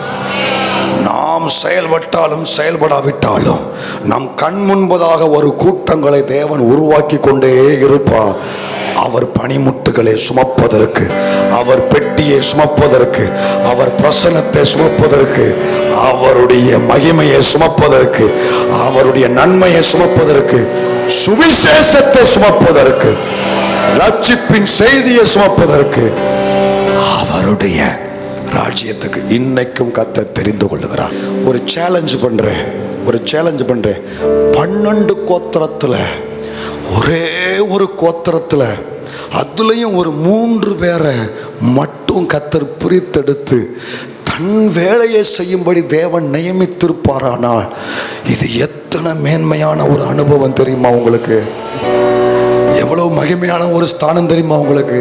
இன்னொன்று சொல்லட்டுமா, அந்த மீதம் உள்ள 11 கோத்திரத்தில் கலெக்டர் இருப்பான், டிஎஸ்பி இருப்பாங்க, எஸ்பி இருப்பாங்க, சிஎம் இருப்பாங்க, பிஎம் இருப்பாங்க, சென்ட்ரல் ஸ்டேட்டு எம்எல்ஏ எம்பிக்கள் எல்லா அதிகார துறைகளும் உள்ள இருக்கும்.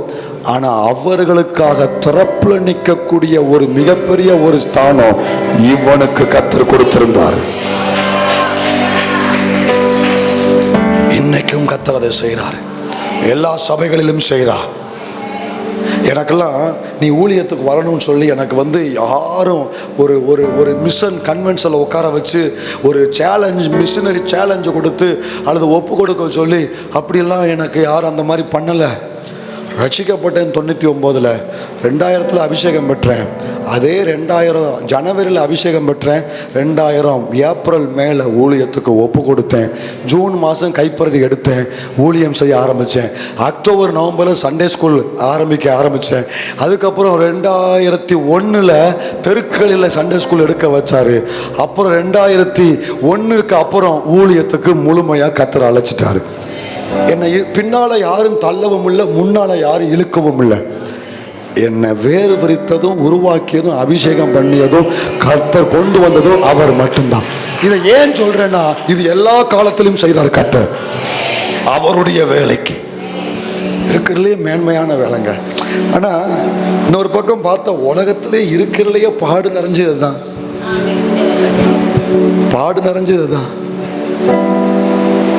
ஒரு பிக்சர் எனக்கு அனுப்பி வச்சாங்க இடையில. ஒரு பாஸ்டர் ஒருத்தனுக்காக ஜெபம் பண்ணுறாங்க. ஒரு பாஸ்டர் இப்படி ஒருத்தருக்காக டோன்ட் வரி பிரதர், ஒரு கவலையோடு இருக்கார். டோன்ட் வரி பிரதர், கர்த்தர் உங்களோடு இருக்கிறார்.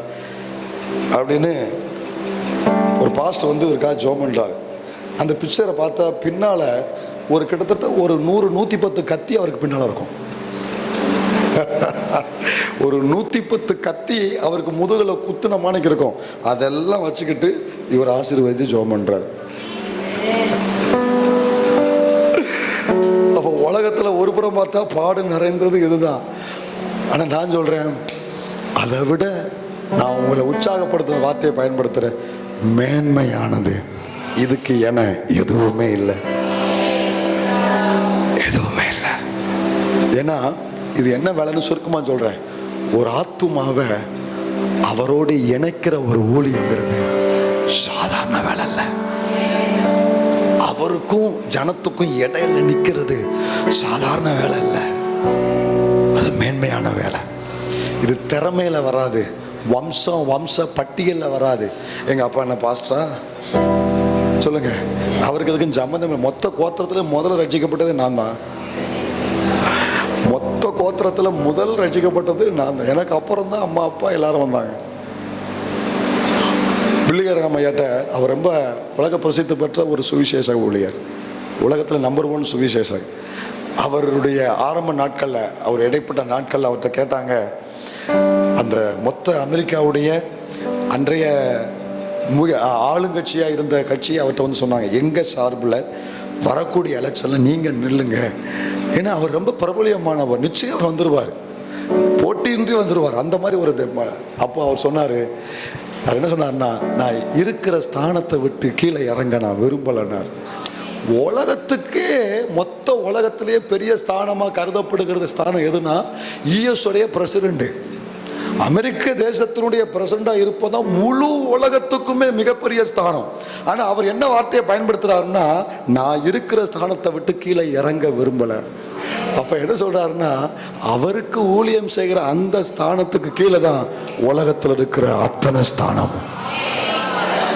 எப்படி உங்களை ஆசீர்வதிக்க தேவன் ஒரு கூட்டத்தை அவருக்காக தெரிந்து கொண்டு வேறு பிரித்து உங்களை இன்னைக்கு ஆசீர்வதிச்சு கொண்டிருக்கிறாரோ, அதே போல நமக்கு அடுத்து வரக்கூடிய தலைமுறைகளை ஆசீர்வதிப்பதற்கு இன்னைக்கு கர்த்தருக்கு இதை போன்ற ஒரு கூட்டம் தேவைப்படுகிறது. அது இன்றைக்கு உங்கள் கற்ப பிறப்புகளாக கூட இருக்கலாம், உங்கள் பிள்ளைகளாக இருக்கலாம். ஒருவேளை தேவன் அப்படிப்பட்ட ஒரு அழைப்பை கொடுத்து அல்லது நீங்கள் ஆரம்பத்தில் அர்ப்பணித்து இருந்தால், நீங்கள் மறுபடி காலப்போக்கில் அதில் மங்கி விடாதபடி துணிந்து அவர் வேலைக்கு உங்கள் பிள்ளைகளை கொடுங்கள். அவருடைய பணிமுட்டுகளை சுமப்பதற்கு உங்க பிள்ளைகளை கொடுங்கள். இன்னைக்கு கர்த்தருக்கு தேவை காணிக்க கொடுக்கிற ஆட்கள் அல்ல, அவருடைய வேலையை செய்வதற்கு தன் பிள்ளைகளை கொடுக்கிற பெற்றோர்கள். அப்படி ஒரு அழைப்பு வந்தா நான் செய்வேன்னு சொல்றவங்க எத்தனை பேர்? அப்படியே முழங்கால் படியிட்டு தானே என் உணவு இதற்காக உயிர் அற்பமா பார்க்காதீங்க. ஆண்டவருடைய வேலையை செய்வதை அற்பமா ஒரு நாளும் பார்க்காதீங்க. அது உலக மனுஷனுக்கு அது கனவீனமா இருக்கலாம், அற்பமா இருக்கலாம். பரலோகத்தின் பார்வையில, தேவனுடைய பார்வையில இது கனத்துக்குரியது. அவர் பணிமுட்டுகளை சுமப்பது, அவர் ஆலயத்தின் காரியங்களை சுமப்பது, அவர் சுவிசேஷத்தை சுமப்பது, அவர் நாமத்தை சுமப்பது, அவரையே சுமப்பது, இது கிடைக்க பெற்ற ஒரு மாபெரும் பாக்கியம். இதுதானே என் உணவு இதற்காகத்தான் உயிர் வாழ்கிறேன். ஆண்டவர் அப்படி எழுப்புனதுனால தான் இன்னைக்கு நீங்க ஆசீர்வாதமா இருக்கீங்க. இன்னைக்கு அநேகர் ஆசீர்வாதமா இருக்கிறோம். இதிலிருந்து அடுத்த தலைமுறை ஆசீர்வதிப்பதற்கும் அவரை சுமக்கிற, அவர் வார்த்தையை சுமக்கிற இன்னும் ஒரு கூட்டத்தை தேவன் வேற எங்கே அல்ல, இந்த சபையில கர்த்தர் தேடுகிறார். அது இந்த ஆராதனைக்கு வந்திருக்கிற உங்கள் நடுவிலேயே கர்த்தர் தேடுகிறார். அவரையும் அவருடைய சமூகத்தையும் அவர் வார்த்தையையும் சுமப்பதற்கு என் சந்ததியில, என் குடும்பத்துல, நான் பெற்ற பிள்ளைகளில் கர்த்தர் அழைப்பாரானால் மனப்பூர்வமாய் அவரை சுமப்பதற்கு நான் அனுப்பி வைக்கிறேன் சொல்லுகிற அவர்கள் மட்டும் சும்மா எல்லாரும் அல்ல, இப்படிப்பட்டவர்கள் மட்டும் உங்க வலது கரத்தை உயர்த்தி நீங்க அழைத்தால், அழைப்பு என்று ஒன்றை கொடுத்தால், என் பிள்ளைகளை, என் குடும்பத்தில் இருக்கிறவர்களை ஆண்டவரே உங்களை சுமப்பதற்கு அனுப்பி வைக்கிறேன்ப்பா, உங்க வார்த்தையை சுமப்பதற்கு அனுப்பி வைக்கிறேன்ப்பா, இதற்கு என்ன இப்பொழுது ஒப்பு கொடுக்கிறேன். இதனால் எவ்வளவு வருமானம் வந்தாலும், என் பிள்ளையினால் எத்தனை எனக்கு ஆசீர்வாதமான ஆதாயங்கள் வந்தாலும், இதை விட உம்மை சுமப்பதுதான் எனக்கு மிகப்பெரிய ஆதாயம். ஆண்டவரே, உமக்காக எல்லாவற்றையும் நஷ்டம் என்று விட்டுவிடக்கூடிய ஒரு இருதயம், அல்லேலூயா, எல்லாவற்றையும் விட தேவனையும் தேவனுடைய நாமத்தையுமே மேன்மையா எண்ணக்கூடிய ஒரு இருதயத்தை எங்களுக்கு தருவீராக.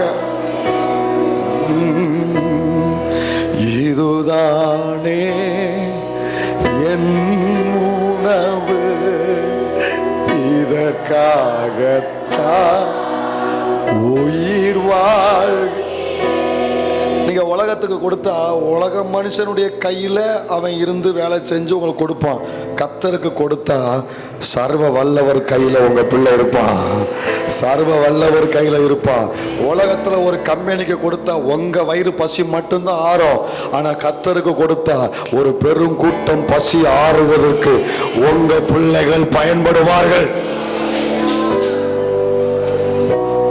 அதை பார்க்கறதுல இருக்கிற சந்தோஷத்துக்கு பார்த்தீங்களா, நீங்கள் உங்கள் பிள்ளைகளை ஒப்பு கொடுத்து கர்த்தர் பிள்ளைகளை உருவாக்கி ஒரு குறிப்பிட்ட காலத்தில் உங்கள் பிள்ளைகளை உங்கள் கண்ணு முன்னால், உங்கள் பிள்ளைகள் இன்னைக்கு ஸ்கூலில் இந்த பிள்ளை யார், ஒதுக்கப்பட்டவன், இவனுக்கு போதுமான திறமை இல்லை என்று மனிதர்களால் புறக்கணிக்கப்பட்டவன், இப்படிப்பட்ட பிள்ளைகளை ஆயிரங்களுக்கும் 10,000 கூட்டங்களுக்கும் பெரும் கூட்டத்து நடுவில் தேவன் எடுத்து பயன்படுத்துகிற பொழுது அதை பார்க்கிற உங்க கண்கள்ல வருகிற கண்ணீர் இருக்கு பார்த்தீங்களா, அதை பார்க்கும்போது உங்க உள்ளத்துல ஒரு பூரிப்பு இருக்கு பார்த்தீங்களா. எத்தனை கோடியை உங்க கையில கொடுத்தாலும் இணை இல்லாத ஒரு சந்தோஷம் அதுல இருக்கு. அந்த பாக்கியத்தை எனக்கு தாங்க ஆண்டவரே, உங்களுக்குன்னு என் பிள்ளைய பயன்படுத்தி அதை பார்க்கிற வாக்கியத்தை எனக்கு தாங்க ஆண்டவரே. இதுதானே என் உணவு, இதற்காகத்தான் உயிர் வாழ்வு. ஒரு பெருங்கூட்டம் வந்து, அண்ணே அக்கா சகோதரி, உங்க ஜபத்தினால தான் நான் சுகமானேன், உங்க மூலம் கர்த்தர் பேசிதான் நான் ரட்சிக்கப்பட்டேன், உங்க மூலம் ஆண்டவர் என்னை தொட்டு தான் ரட்சிக்கப்பட்டேன் அப்படிங்கிற ஒரு வார்த்தை இருக்கு பார்த்தீங்களா. அதாவது உங்க சம்பாத்தியம் பண்ணி கொடுக்குற பணம் அந்த பூமியில செலவழிச்சிடும். ஆனா உங்க மூலம் கர்த்தர் ஒரு பெருங்கூட்டத்தை ரட்சித்தார்னா, உங்க பிள்ளைகள் மூலம் பெருங்கூட்டம் ரட்சிக்கப்பட்டதுன்னா அது இம்மையில் அல்ல, நித்தியம் வரைக்கும் அந்த ஆத்துமா வந்து நிற்கும், நித்தியம் வரைக்கும் அந்த பலனை நீங்க பார்ப்பீங்க. மனப்பூர்வமா ஒப்பு கொடுக்கிறேன் ஆண்டவரே, கிருபை தாரும். இப்படிப்பட்ட கூட்டங்களை எங்க சபையில நீர் எழுப்பும். அர்ப்பணிக்கிற தாய்களையும் தகப்பன்களையும் ஒப்பு கொடுக்கிற பிள்ளைகளையும் தேவன் எழுப்பும். மகிமைப்படும் எங்களை தாழ்த்துகிறோம். இயேசுவின் நாமத்தில் ஜெபிக்கிறோம் எங்கள் நல்ல பிதாவே.